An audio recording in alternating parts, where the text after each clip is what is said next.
ইরানের সর্বোচ্চ নেতা আয়াতুল্লাহ আলী খামেনির নিহত হওয়ার পর 4 দিন নীরব থাকার পর অবশেষে দিল্লি নড়েচড়ে বসেছে।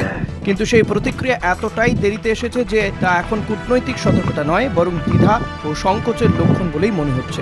বৃহস্পতিবার ভারতের বিদেশ সচিব বিক্রম মিশ্রি দিল্লির ইরান দূতাবাসে গিয়ে শোক পুস্তকে সই করেন।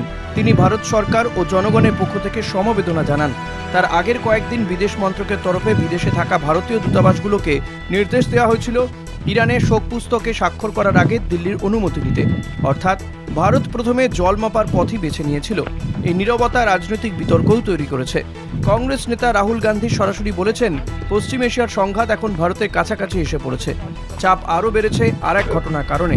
ইরানের ফ্রিগেট IRIS ডেনা, যা ভারতের আমন্ত্রণে মিলান 2026 নৌমহড়ায় অংশ নিয়েছিল, শ্রীলঙ্কার গলের কাছে মার্কিন সাবমেরিনের টর্পেডো হামলায় ডুবে যায়।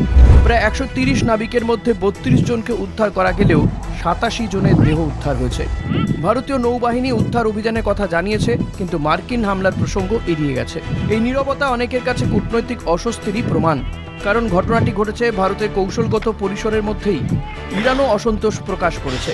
দিল্লিতে ইরানের রাষ্ট্রদূত জানিয়েছেন, ডেনা নিরস্ত্র ছিল এবং শান্তিপূর্ণ মহড়া শেষে ফিরছিল। তার অভিযোগ, এই হামলা আন্তর্জাতিক আইনের স্পষ্ট লঙ্ঘন।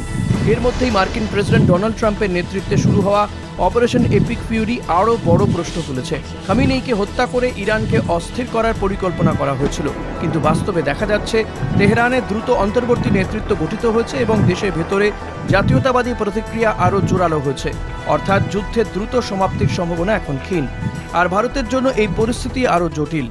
একদিকে আমেরিকা ও ইসরায়েলের সঙ্গে ঘনিষ্ঠ সম্পর্ক, অন্যদিকে ইরানের সঙ্গে দীর্ঘ অর্থনৈতিক ও কৌশলগত যোগাযোগ। সেই ভারসাম্য বজায় রাখতে গিয়ে দিল্লি যেন আপাতত স্পষ্ট অবস্থান নেওয়ার বদলে নীরবতা বেছে নিয়েছে।